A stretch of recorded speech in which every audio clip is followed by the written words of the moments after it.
పరిశుద్ధుడైన నా దేవా, దయగలిగిన తండ్రి, స్తోత్రాలు. సర్వాధికారి తండ్రి, నిన్ను స్తుతిస్తూ కనపరుస్తాం తండ్రి. దినమంతయు ప్రభు మనం కాపాడితీవి, రక్షించావు. వందనాలు, స్తోత్రాలు తెలుస్తున్నాము నా ప్రభువా.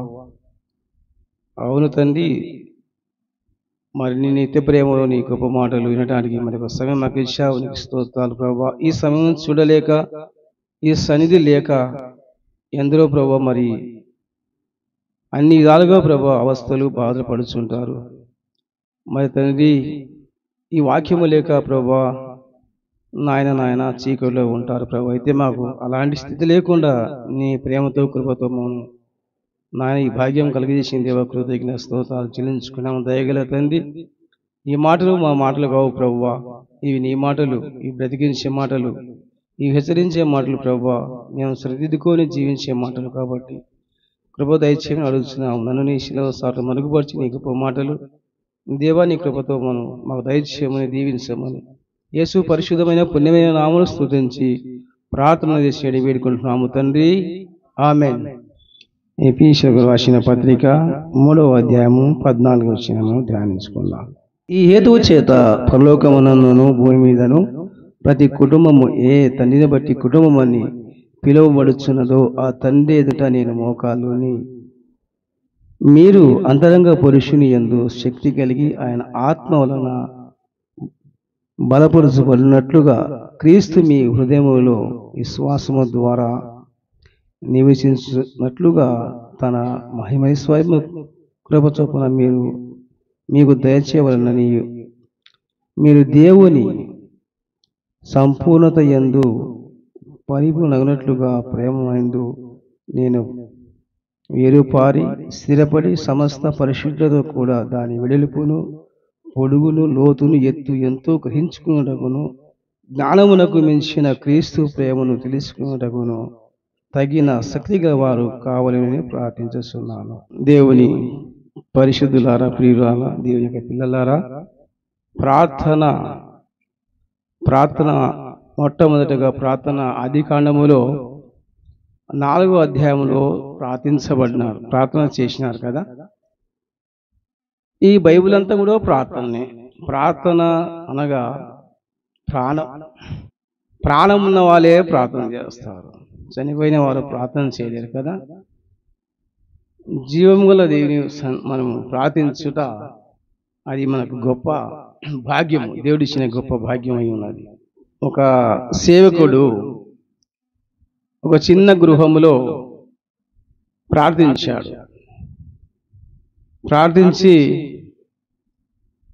ఆ యొక్క చిన్న గ్రామము, చిన్న కొటము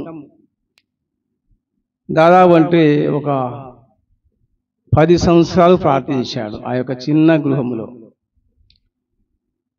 అయితే అతని ద్వారా దాదాపు ప్రపంచంలో అన్ని ప్రాంతాలు తిరిగి స్వాత ప్రకటించాడు. ఒకసారి మరి ఆ ప్రాంతానికి ఒకరు వచ్చి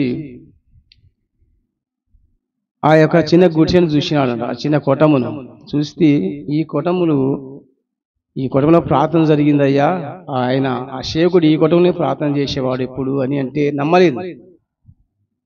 ఆయన మీరు చూడండి వచ్చి అని తీసుకొచ్చి చూపిస్తే ఆయన ప్రార్థన చేసిన స్థలము ఆ యొక్క రాయి అంట చిన్నగా అలిగినట్టు, అంటే చిన్న గుంతలు పడినట్టు అంటే ఆ 2 కాలు మోకాలు పరిస్థితి. ఈ చిన్న కుటుంబంలో చేసిన ఈయన ఈ ప్రపంచానికి మరి స్వాత ప్రకటిస్తున్నారని ఆశ్చర్యపోయినారు అందరూ. ఆ మాట విన్న వాళ్ళు కూడా రక్షణ పొందినారట. ఆ మాట విని ఈయన ఏంది ఈ చిన్న గుడిసెలో ప్రార్థన చేయడం ఏంది అని చెప్పి కదా. మన ప్రభు కూడా ప్రార్థన చేసినాడు కదా. మన ప్రభు ప్రార్థన అటు ఇట చేయలే. ఆయన ప్రార్థన చేస్తే చెమట రక్త బిందువుగా మారింది కదా. పరిశుద్ధమైన గ్రంథంలో అనేకులు ప్రార్థన చేశారు. యాకోబు ప్రార్థన చేసినాడు కదా. యాకోబు ప్రార్థన ఎలాగున్నది? యాకోబు ప్రార్థన అది ఎంతో బలమైనది ప్రార్థన. చూడండి యాకోబు ఎలా ప్రార్థన చేశాడు. ఆదికాండము 32వ అధ్యాయం 22వ వచనము ధ్యానించుకుందాము. ఆ రాత్రి అతడు లేచి తన 2 భార్యలను, తన 2 దాసీలను, తన 11 మంది పిల్లలను తీసుకొని యబ్బోకు రేవు దాటిపోయాను. యాకోబు వారిని తీసుకొని ఆ ఏరు దాటించి తనకు కలిగిందంతయు పంపివేశాను. యాకోబు ఒక్కడు మిగిలిపోయాను. ఒక నరుడు తెల్లవారు వరకు అతనితో పెనుగులాడేను. ఈ పౌలు గారు ఏం చెప్పినారంటే, కొన్ని పత్రికలు కదా, పట్టుదలగా కలిగి ప్రార్థన చేయండి అన్నాడు. తర్వాత ఎడతెగగా ప్రార్థన చేయండి అని అన్నాడు అదే పత్రికలలో. మరి ఒకసారి ఏం చెప్పినాడంటే, ఆయన చేసినాడు కదా ప్రార్థన. ఒకసారి జైల్లో బంధించబడినప్పుడు ప్రార్థన చేసినాడు, పాటలతో పాడుకుంటూ ప్రార్థన చేసినాడు. జైల్లో బంధించినప్పుడు ప్రార్థన ఏ విధంగా చేసినాడు, ఆ ప్రార్థనకు ఫలితంగా ఏం జరిగింది ఒకసారి మనం జ్ఞాపకం చేసుకుందాం. చెరసాల పునాదులు కదిలినాయి కదా, అక్కడ ఒక జైలు అధికారి రక్షించబడ్డాడు. ఈయన చేసిన ప్రార్థన, యాకోబు చేసిన ప్రార్థన ఇదేంటంటే, తనకు భయంకరమైన ఆపద వచ్చింది. ఎలాంటి ఆపద వచ్చిందంటే, వాళ్ళన్న పగబట్టాడని, వాళ్ళిద్దరు సహోదరులు ఒకరు మరి పగతో ఉన్నారని, యాకోబు పారిపోయాడని, ఇవన్నీ మనకు దండిగా చెప్పుకోవాలి మనం కదా, ఇవన్నీ మనకు తెలుసు. సరే, యాకోబు వాళ్ళ ప్రార్థన చేయడానికి కారణం ఏంటంటే, భయంకరమైన ప్రమాదం తప్పించబడ్డాడు. తన అన్న ద్వారా అతనికి ప్రమాదం ఉన్నది, అన్న వస్తున్నాడు ఎదురుగాని తెలిసినప్పుడు ఎంతో పాపం భయపడ్డాడు. తన సొంత అన్నైనా సరే 7 మార్లు మరి సాగిల పడుతూ మొక్కుతూ అతని దగ్గరికి వెళ్ళినాడు. 7 సార్లు. చూడండి, పగ, సొంత అన్న తమ్ములకే పగ. అయితే దేవుడు గొప్పవాడు కదా, అందుకే ఆ యొక్క పగను చల్లార్చిన ఆ యొక్క వినయ విధేయత, ఆ దీన మనస్సుతో ఆయన ఒక ప్రవర్తన చాలా బాగున్నది. 7 సార్లు సాగిలపడి మొక్కుకుంటా, సహోదరుడా ఇదిగో నీ దాసులము అన్నాడు. నీ దాసులము ప్రభువా అన్నాడు. సహోదరుడా అని చెప్పి ఏశావు పలికినాడు, కానీ అది యాకోబు తగ్గించుకొని నా ప్రభువా అన్నాడు. చూడండి, అలాంటి దీన మనస్సు, ఆ యొక్క భయంకరమైన ఆ భయము.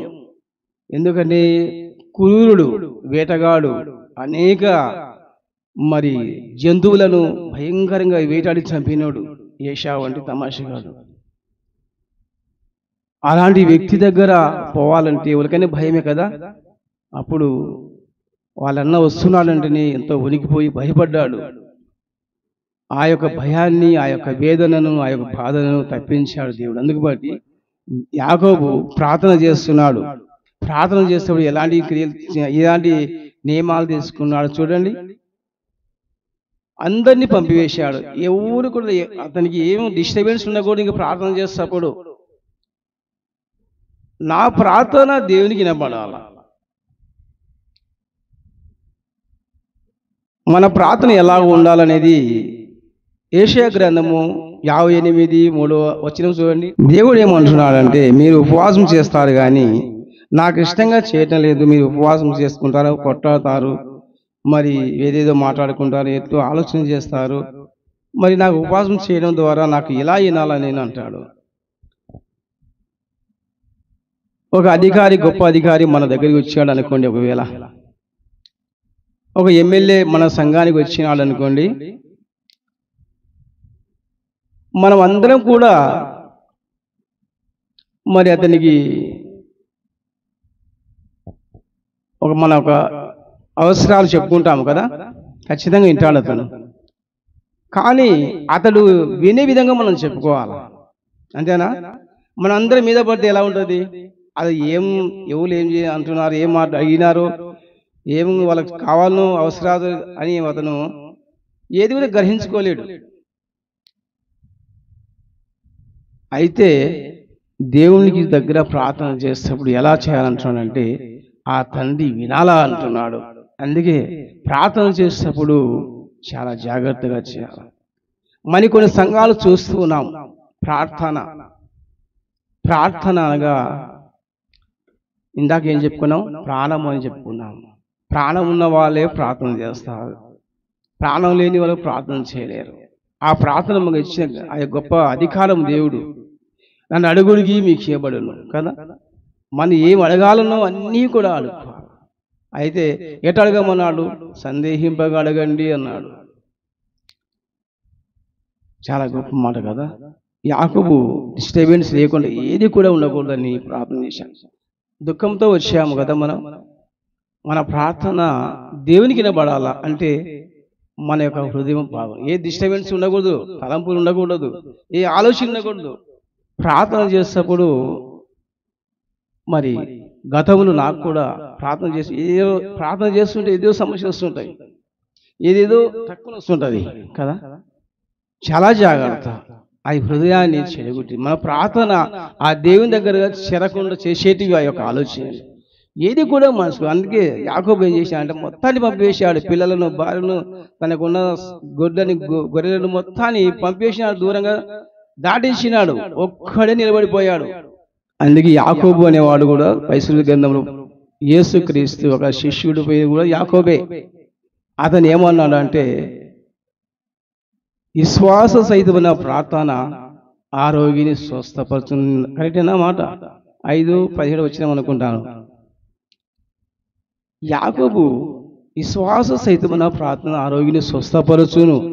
నీ ప్రార్థన నువ్వు అడిగినావు, ప్రభువా ఇదిగో ఇది నాకు కావాలో ప్రభువా ఇదిగో ఇది నాకు అవసరం ఉంది ప్రభువా అని చెప్పి ఏంటనే దేవుడు ఏం చేశాడు? ఎలా చేసావు అంట? విశ్వాసంతో చేసినావు. అవిశ్వాసంగా చేస్తే ప్రార్థన అయినాడు కదా. అందుకే మీరు కరెక్ట్గా ప్రార్థన చేయకుంటున్నారు, అందుకే నేను వినకున్నాను అని చెప్పి అంటున్నాడు యెషయా గ్రంథంలో కదా. మీరు నాకు వినబడాలని ప్రార్థన చేయరు అంటే మన మనసు ఎలా ఉండాలంటే కరెక్ట్గా దేవుని వినబడాలా. అలా ఒక స్త్రీ చేసింది. చెప్పండి ఎవరో ఆమె? ఒక స్త్రీ చేసింది, ఒక ఆమె చేసింది. ఎవరు ఆమె చేసింది? దేవునికి ఏం చేసింది ప్రార్థన? 1వ సమూయేలు గ్రంథంలో తెలుసా అండి? అన్న కరెక్ట్. ఆమె అంతా ప్రార్థన చేస్తే తన ఆత్మను కుమ్మరించిందంట కదా. కుమ్మరించింది అని చెప్పి ఉంది ఆ మాట. చూడండి ఎంత బలంగా చేసింది. అంత ఆ బాధ, నాకు సంతానం లేదు అని బాధ, నాకు ఇది లేదని బాధ, నాకు ఇది కొరత ఉన్నది ప్రభువా అని బాధ, నాకు ఇది నాయన కావాలని ప్రభువా అని చెప్పి మరి తన హృదయము, తన యొక్క ఆత్మను దేవుని యొక్క సన్నిధిలో కుమ్మరించింది. నీళ్ళు ఏ విధంగా పడుతుంటే కింద మరి భూమి ఎలా అయిపోతే పైన నీళ్ళు వర్షం పొడిచినందుకు ఎలా ఉంటుంది, కింద భూమి ఏమైతే చెప్పండి ఒకసారి. ఖచ్చితంగా అక్కడ ఒక చిన్న రంధ్రంగా ఏర్పడుతుంది, అది అరిగిపోతుంది. మోడు బారిన కొన్ని జీవితాలు ఆయుధ విధంగా ఉంటాయి. ఎప్పుడు చేనికి నీళ్లు మనం పెడుతుంటే అన్ని మొక్కలు మొలుస్తుంటాయి కదా. అయితే ఆ చేను నీట్గా చేసి ఆ నీళ్లు పెడితే మంచి మొక్కలు ఎలా ఉంటుంది, బాగా ఉంటుంది, మంచి పంట వస్తుంది కదా. కీర్తన గ్రంథంలో ఒక మాట ఉన్నది కదా, 1వ అధ్యాయమే ఉన్నది, మాట చదువుకుందాము. దుష్టుల ఆలోచన చొప్పున నడవక, పాపుల మార్గమున నిలవక, అపహాసకులు కూర్చుండక యెహోవా ధర్మశాస్త్రం నందు ఆనందించు దివారాత్రులు దాన్ని ధ్యానించువాడు ధన్యుడు. అతడు నీటి కాలువ ఎర్రన నాటబడినదై ఆకు వాడక తన కాలమందు ఫలమిచ్చే చెట్టు వలె నందరు. చాలా చూడండి, ప్రార్థన అంట ఎప్పుడు ఫలించుకుంటూనే ఉంటాం. కాయలు కాస్తూనే ఉంటాయి. ఇంకా చేనులో ఉండి ఎప్పుడు సంపాదన వస్తూనే ఉంటుంది కదా. ఆ విధంగా ఇప్పుడు ఏ విధంగా ఉండాలో మనం ఉంటున్నాడంటే దుస్తుల ఆలోచన చొప్పున ఆలోచన కూడా మనకు అపవిత్ర ఏది కూడా మన హృదయంలో ఉండకుండా ప్రార్థన చేయాలని చెప్పి మరి ఈ యొక్క వాక్యం నేర్చుకుంటున్నాము. యాకోబు సమస్తాన్ని దూరం చేసుకున్నాడు, ఒంటరి వాడు పెనుగులాడాడు. ప్రార్థనలో పెనుగులాట. దేవుని కాలు పట్టుకుంటే ఇంక ఇడసలేడు, గట్టిగా పట్టుకున్నాడు అంతే.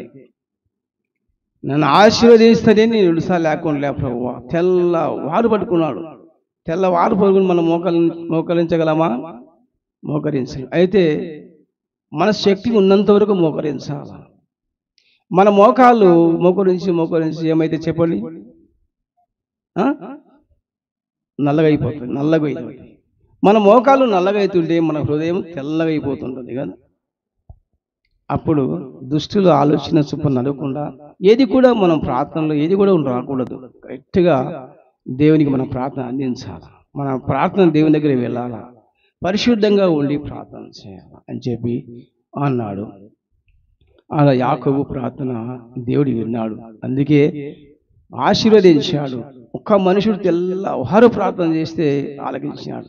తెల్లవారు ప్రార్థన చేస్తే మన పరిస్థితి ఎలా ఉండదు చెప్పండి? చెమటలు పట్టి కదా అంత గందరగోళం అయిపోతావేమో అనిపిస్తుంది నాకు ఒకసారి. అయితే ఒకసారి అలా చేసినా నేను. చేసిన తర్వాత 3 రోజులకు మనిషిని కాలేదు. ఎందుకంటే మోకాళ్ళు బాగా మోచేతులు బాగా పట్టుకపోయినాయి. అదేవిధంగా శరీరం బాగా హీట్ అయిపోయింది. అయితే ఏమి దేవుని యొక్క ఆ పని నెరవేర్చాలా ప్రభువా అని పట్టుదల కలిగి ప్రార్థన చేశాను.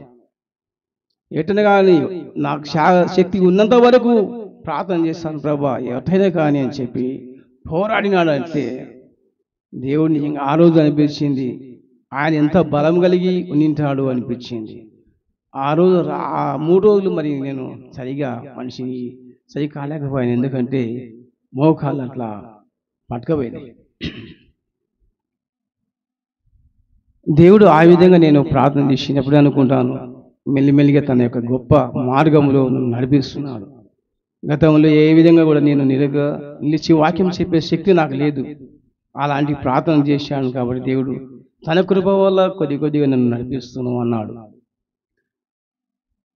యాకోబు విధంగా మనం ప్రార్థన చేయాలి అని అనుకుంటే మనం కూడా మరి దివారాత్రులు ధ్యానించేవాడు ధన్యుడు. దివారాత్రులు ధ్యానించేవాడు ధన్యుడు. మనం ధన్యులు కావాలని దినము రాత్రి ధ్యానించాలి, పరిశుద్ధంగా ధ్యానించాలి. దుష్టుల ఆలోచన మనం ఏది కూడా మన హృదయంలో ఉండకూడదు. అయితే పౌలు గారు చెప్పిన మాటలేమంటే ఆయన ఏమంటున్నాడు చూడండి. కొలస్సీ పత్రిక 4వ అధ్యాయం 12వ వచనము, పప్రా మీకు వందములు చెప్పుతున్నాడు, మీ సంపూర్ణ ప్రతి విషయములో దేవుని చిత్తమును గూర్చి సంపూర్ణత నిశ్చయత గలవారై నిలకడగా ఉండవలెనని ఇతడు ఎల్లప్పుడూను మీ కొరకు తన ప్రార్థనలో పోరాడుచున్నాడు. చూడండి, ఇతడు ఎపఫ్రా అనగా మరి పౌలు యొక్క బౌలు కింద కొన్న చిన్న సేవకుడు. అతను ఎలా చేయాలంటున్నాడు చూడండి. ఎవరి కోసం చేయాలంటున్నాడు? నిలకడగా ఉండాలని, నిశ్చయత కలిగి ఉండాలని ఎల్లప్పుడూ ప్రార్థన చేస్తూనే ఉన్నాడు. చిన్న సంఘాలు నేను చాలా మాట చూసినాను. ఒకప్పుడు చిన్న సంఘాలు 10 మంది 5 మంది ఉన్న సంఘాలు భయంకరంగా అయినాయి. ఎందుకంటే ప్రార్థన. చిన్న సంఘాలు గొప్ప సంఘాలు అయినాయి, వేల మంది అయినారు కొంత సంఘాలలో. అయితే ఒక ఉదాహరణ చెప్తా. యేసన్న గారు మరి అప్పుడు నేను ఇంకా సరిగా తెలియదు కానీ అయినా ఆయన ప్రార్థనకు పోతుంటే యేసన్న గారు మొట్టమొదటిగా 10 మంది ఉన్నారు. 10 మంది ఉన్నారు. అయితే ఆ 10 మంది ప్రార్థన చేసేవాళ్ళంట, ఏడ్చుకుంటూ ప్రార్థన చేసేవాళ్ళంట. ఆ విధంగా ఆ 10 మంది యొక్క కుటుంబాలు హెచ్చించబడ్డాయి. ఆ 10 మంది యొక్క కుటుంబంలో ఉన్న పిల్లలు అందరికీ జాబ్, ప్రతి ఒక్కరి ఉద్యోగాలు, వ్యాపారాలు దేవుడు కుమ్మరించాడు. ఇప్పుడు ఏసన సంఘాలు చూసుకుంటే దాదాపు నాకు తెలిసిన 300 సంఘాలు అని అన్నాం, కానీ ప్రపంచంలో కూడా విస్తరించబడ్డాయి అంట. మనం మాదిరిని చూసుకోవాలా, మన వైపు యేసుప్రభు వైపు చూసుకోవాలి కదా. మనం ఆయన ఎలా ప్రార్థించాడు, ఎలా జీవించాడు, అటు పరిశుద్ధులు ఎలా ప్రార్థిస్తున్నారు, ఎలా జీవిస్తున్నారు, ఎలా నడుస్తున్నారు, ఏం మాట్లాడుతున్నారు, ఎలా మనం బతుకుతున్నారు మనం గ్రహించుకోవాలి. ఈ లోకంలో ఉన్నాం కాబట్టి కదా.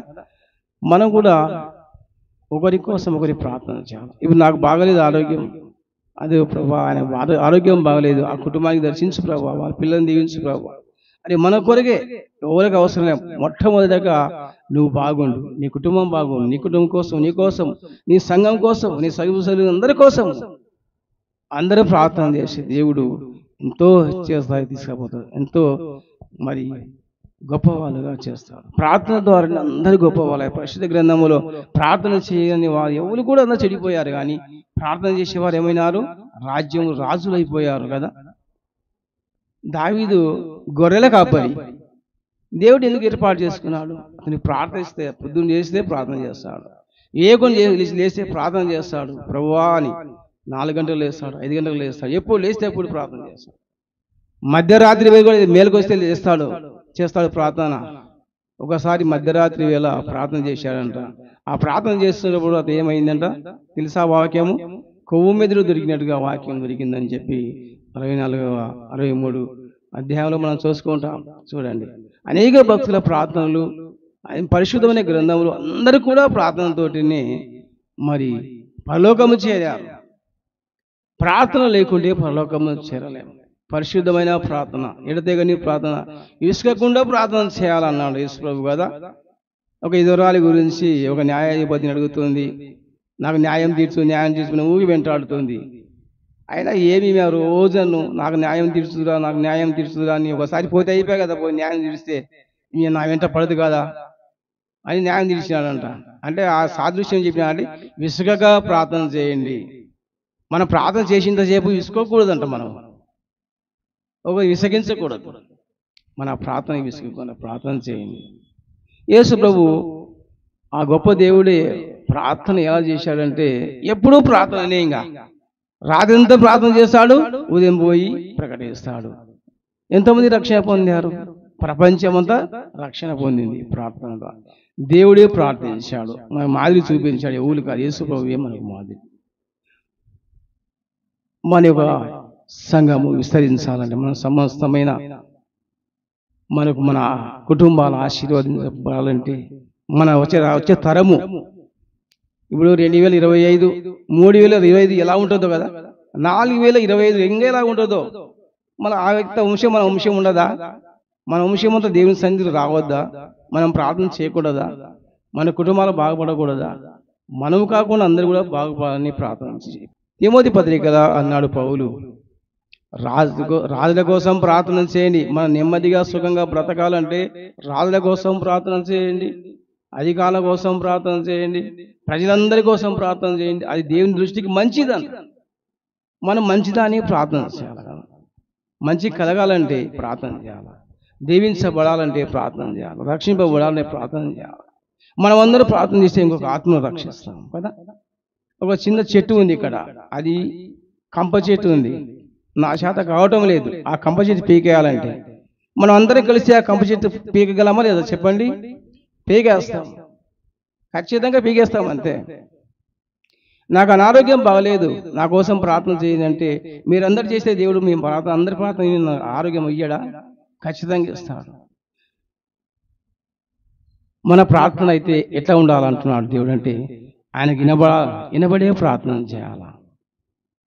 ఎలా ఉండాలి? దుష్టులు ఆలోచించకుండా ఉండకూడదు, పరిశుద్ధంగా జీవించండి, పరిశుద్ధమైన ప్రార్థన చేయండి, ఎడదేగా ప్రార్థన చేయండి, పరిశుద్ధమైన చేతులెత్తి ప్రార్థన చేయండి అన్నాడు.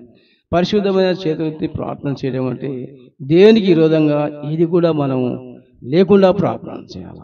చిన్న సంఘమా, పెద్ద పెద్ద సంఘాలు చెప్పలే యేసు ప్రభు, చిన్న సంఘమా, చిన్న మంద,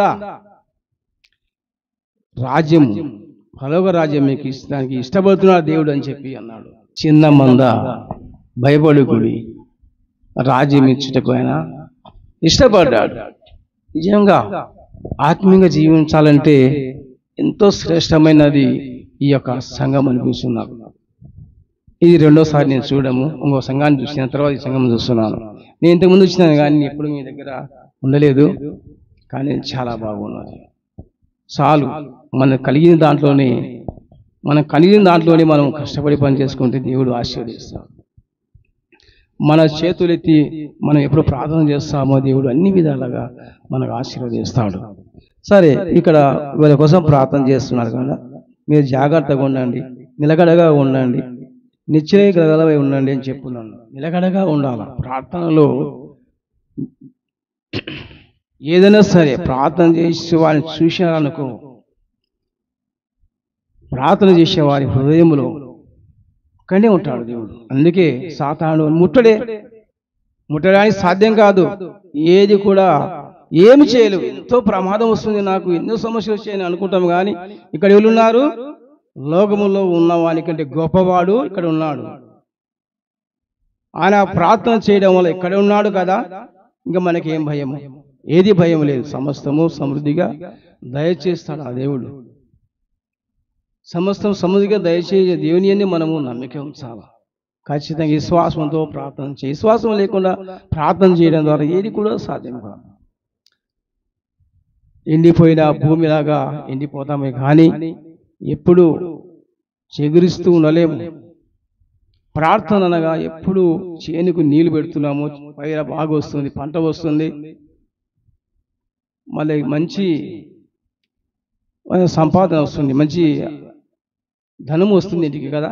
ప్రార్థన కూడా అంతే. ప్రార్థన ద్వారానే సమస్తము దేవుడు ఇస్తాడు. ప్రార్థన లేకుంటే మనం ఏం చేయలేము. ఇంకొక పిలుపు పత్రిక 1వ అధ్యాయం 9వ వచనం, మీరు శ్రేష్టమైన కార్యములను వివేచింపగల వారగొటకు మీ ప్రేమ తెలివితోను సకల విధములైన అనుభవ జ్ఞానముతోను కూడినదై అంతకంతకు అభివృద్ధి పొందవలనని, ఇందువలన దేవునికి మహిమయు స్తోత్రములు కలుగుటకై మీరు యేసుక్రీస్తు వలనైన నీతి ఫలములతో నిండుకున్న వారై క్రీస్తు దినమునకు నిష్కపటులుగాను నిర్దోషులను కావాలనని ప్రార్థిస్తున్నాను.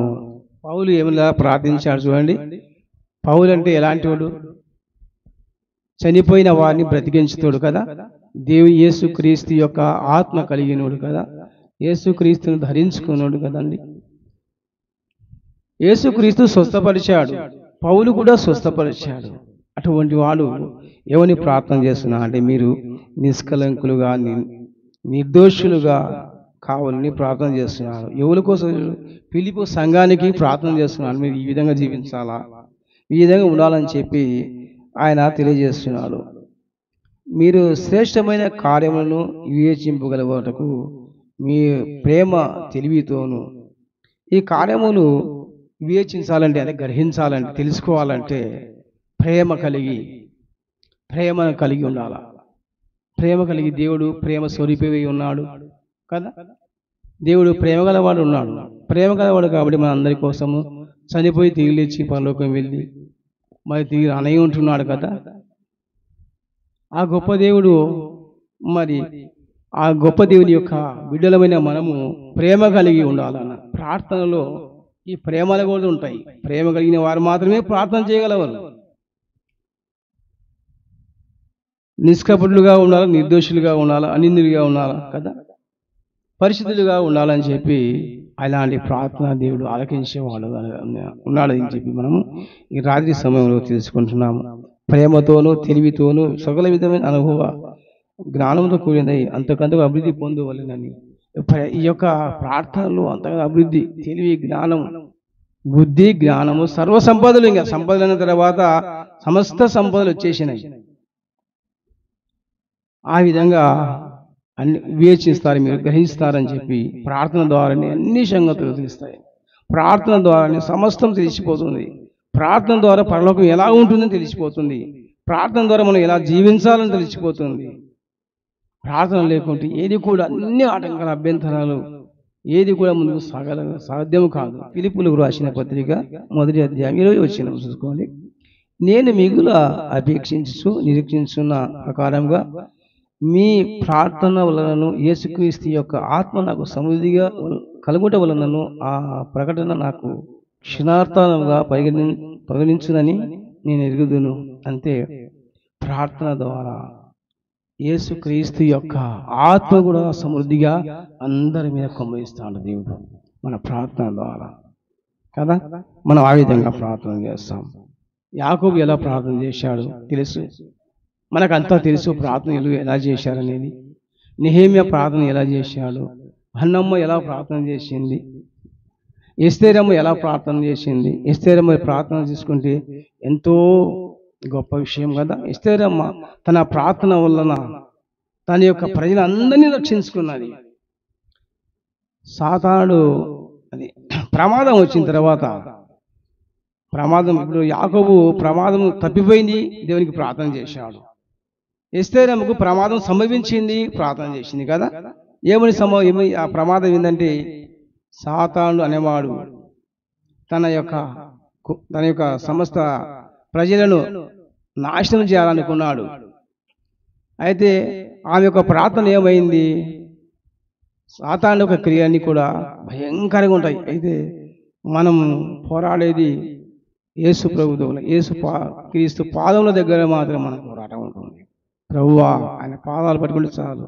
ఎలాంటి గొప్ప సమస్య అయినా సరే, ఎలాంటి గొప్ప ప్రమాదమైనా సరే, అది ఎక్కడికో తొలగిపోతుంది, ఇంకా మరి ఎప్పుడు రాకుండా కదా. ఎస్తేరమ్మ చేసిన ప్రార్థన మరి 3 రోజులు 3 రాత్రులు 3 పగుళ్ళు ఆహారం తినలేదు, నీళ్ళు కూడా త్రాగలేదు. 3 రోజులు ఉపవాస ప్రార్థన చేసింది చాలు, అంతే.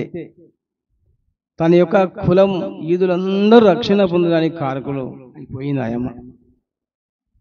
ఒక స్త్రీ 3 రోజులు ఉపవాస ప్రార్థన, ఆమెతో పాటు ఆమె యొక్క చెలికత్తెలు అంటే దేవుని ఎరగని వారు కూడా ప్రార్థన చేశారు, ఇతరులు కూడా ప్రార్థన చేశారు. ఆ యొక్క ప్రార్థనలో వారు కూడా పాలపంపులు భాగస్థులయ్యారు.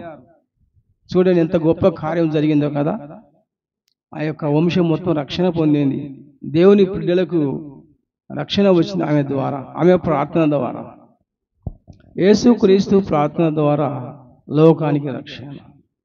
యేసుక్రీస్తు మీరు శోధనలో పడకుండా ప్రార్థన చేయండి, ఎల్లప్పుడూ ప్రార్థన చేయండి, లేకుంటే మీరు శోధనలో పడిపోతారు, సాతాను మీరు శోధిస్తాడు కదా అని ఎన్నోసార్లు హెచ్చరించాడు.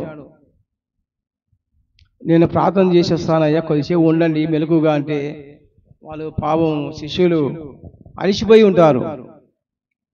వాళ్ళ కళ్ళు అంతా మొబ్బుతో మరి ఆ యొక్క దుఃఖంతో ఉంటుంది, అంటే అలిసిపోయి ఉంటారు. వాళ్ళ యొక్క శరీరము సరిగా ఉండకుంటుంది. ప్రార్థన చేయకుంటే ఏది కూడా సరిగా ఉండదు జీవితంలో.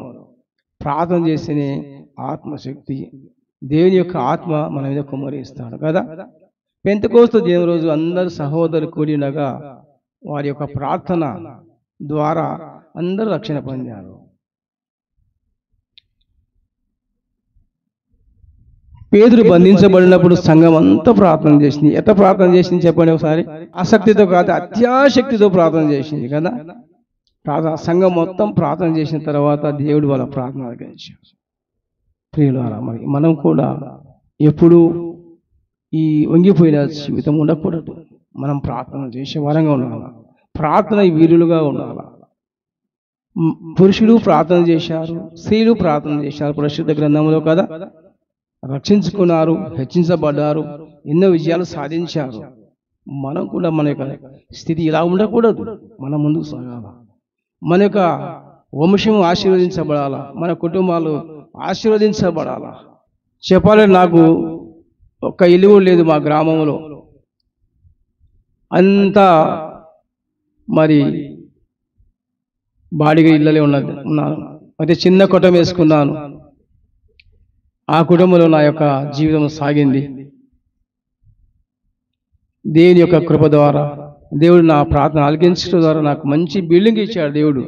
5 సెంట్ల పొలం కొన్నాను, బిల్డింగ్ కొన్నాను. చూడండి, అది నా సొంతంగా అనుకున్నారా? నా ప్రార్థన ద్వారానే. ఆ చిన్న కుటుంబంలో 2 పిల్లలను తీసుకొని మరి మేము నలుగురం ఎలా జీవించాము ఆ కుటుంబంలో. మరి అప్పుడు పాములు, నాగుపాములు వచ్చేటివి, కుక్కలు వచ్చేటివి, ఏమేవన్నీ వచ్చేటివి. మా యొక్క ఇల్లు దొంగలించబడింది ఒకసారి.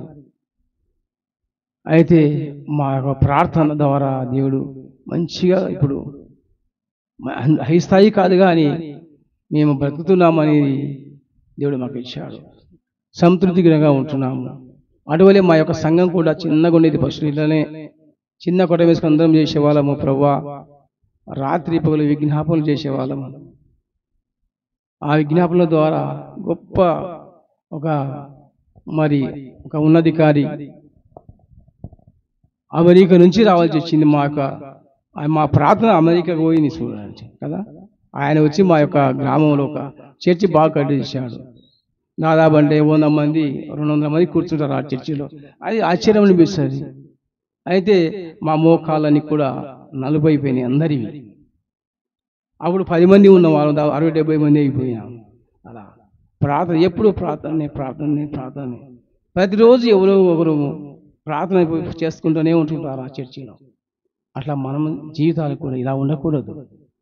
నేను గతంలో ఒకసారి వచ్చాను, చూడలేదు కానీ వచ్చిపోయాను అంటాను. దేవుడు నిన్ను ఖచ్చితంగా ఆశీర్వదిస్తాడులే అని చెప్పినాను సహోదరునికి. ఇంకా ఇప్పుడు చాలామంది వస్తున్నారు. ఇంకా దేవునికి స్తోత్రములు. ఆ విధంగా మనం కూడా మన ప్రార్థన జీవితం ముందుకు సాగాలి. కొద్దిగా ప్రార్థన కదా, ఎడదగని ప్రార్థన, ప్రేమ కలిగి ప్రార్థన, ఇవన్నీ మనం చేసుకుందాం. కాబట్టి దేవుడు అలాంటి ప్రార్థనలు మనందరికీ దయచేయను గాక. ఆమేన్.